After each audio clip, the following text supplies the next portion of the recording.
आपण पाहत आहात अर्वाचीन महाराष्ट्र न्यूज। होमगार्डच्या 79व्या वर्धापन दिनानिमित्त विविध कार्यक्रम संपन्न। नाशिक शहरात होमगार्डच्या 79व्या वर्धापन दिनानिमित्त नाशिक शहर पथकामार्फत विविध कार्यक्रमांचं आयोजन करण्यात आलं होतं। यामध्ये वाहन चालवताना कोणकोणती काळजी घ्यावी याबाबतची जनजागृती करण्यासाठी नाशिक शहर होमगार्डतर्फे पथसंचलन करण्यात आलं। या संचलनाला होमगार्ड जिल्हा समादेशक तथा अप्पर पोलीस अधीक्षक नाशिक ग्रामीण आदित्य मिखलेकर यांनी हिरवा झेंडा दाखवून शुभारंभ केला। या निमित्तानं नाशिक शहर पथकातील ज्या पुरुष व महिला होमगार्ड आहेत त्यांना सेवा ज्येष्ठतेनुसार पदोन्नती देण्यात आली। त्यांचा सत्कार आणि कौतुक होमगार्ड सेवेचे प्रशासकीय अधिकारी सुरेश जाधव, केंद्र नायक हरुण तडवी, पलटण नायक शांतीलाल निनावे यांनी केलं। नाशिक शहर समादेशक दिनेश पवार यांनी नाशिक शहर पथकातील होमगार्ड पुरुष व महिला जवानांचा सत्कार करत त्यांना पुढील भवितव्यासाठी शुभेच्छा तसेच पर्यावरणाचा संदेश देत फुलांची रोपं सप्रेम भेट दिली। या प्रसंगी नाशिक शहर पथकातील वरिष्ठ पलटण नायक श्रीकांत जाधव, रमेश कळमकर, पलटण नायक विनय शिंत्रे, सुमंत महाजन, ज्ञानेश्वर सूर्यवंशी, प्रशांत सुधाकर चौधरी, जिल्हा कार्यालयातील कर्मचारी अभिषेक तांबडे, दीपक जाधव, मानसेवी शिक्षक चेतन गायकवाड, मनोज कनाजिया, श्रीमती संगीता सचिन पगारे, प्रशांत अवसरकर यांनी सुद्धा सक्रिय सहभाग घेत वृक्षारोपण कार्यक्रमाला प्रेरणा दिली। संचलनाच्या समयी संतोष शेलार, विनोद वानखेडे, बाबासाहेब सोनवणे, श्रीमती मंगला तिवारी, माधुरी शिरसाट, मेघमाला जाधव, नसरीन शेख, गौतम जाधव तसेच नाशिक रोड बँड पथकातील सर्व होमगार्ड कर्मचारी व नाशिक शहर पथकातील सर्व पुरुष व महिला कर्मचारी यांनी सक्रिय सहभाग घेत हा कार्यक्रम यशस्वीरित्या पूर्ण केला। त्याबद्दल माननीय समादेशक अधिकारी दिनेश पवार यांनी सर्व होमगार्ड जवानांचं मनपूर्वक आभार मानलं।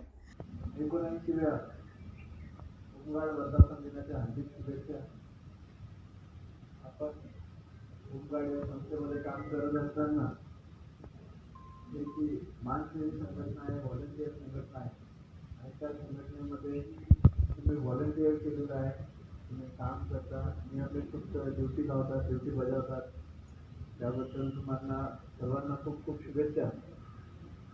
तर बघायला गेलं तर होमगार्ड ही संस्था मागच्या काही वर्षात मोठ्या प्रमाणात त्यामध्ये बदल झालेले आहेत आणि चांगले बदल झालेले आहेत।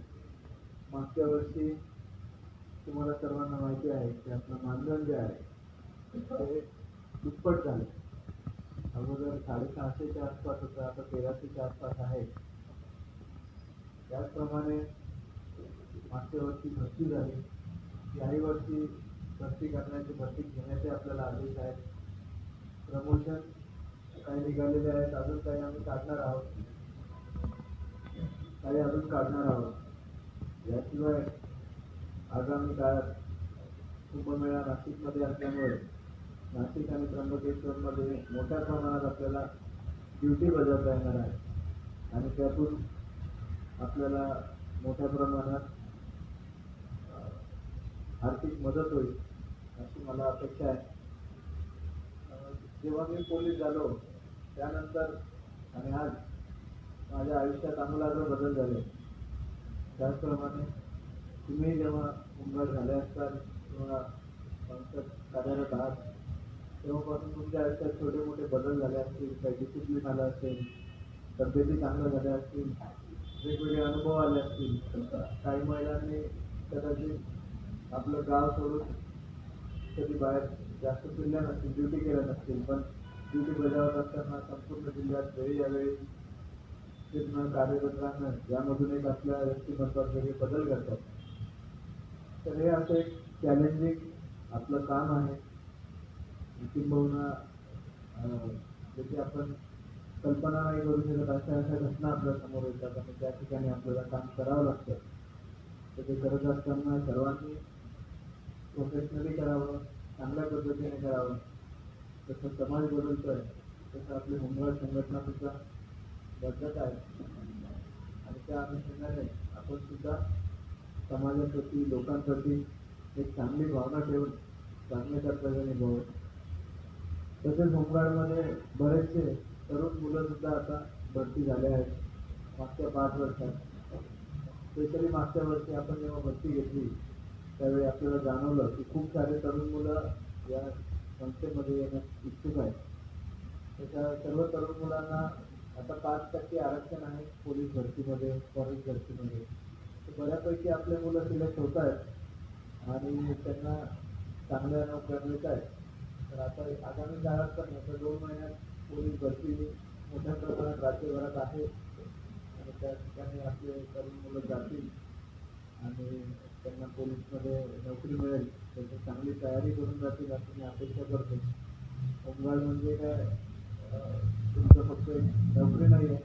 आमची अशी अपेक्षा आहे की होमगार्ड एक आपला स्प्रिंग बोर्ड तयार झाला पाहिजे की एकदा तुम्ही होमगार्डची नोकरी केली त्यानंतर तुमचं आयुष्य पुढे गेलं पाहिजे, वर गेलं पाहिजे. तुम्हाला आर्थिक, सामाजिक आणि तुमच्या करिअरमध्ये तुमची प्रगती झाली पाहिजे. या अनुषंगाने होमगार्ड संस्थेमध्ये बदल सुरू आहेत आणि आपण ते सातत्याने करत राहू. सर्वांना पुन्हा एकदा होमगार्ड दिनाच्या खूप खूप शुभेच्छा आणि हा चांगला कार्यक्रम आयोजित केल्याबद्दल सर्वांचे आभार. अर्वाचीन महाराष्ट्र न्यूज शिवाजी अडांगळे, सातपूर प्रतिनिधी.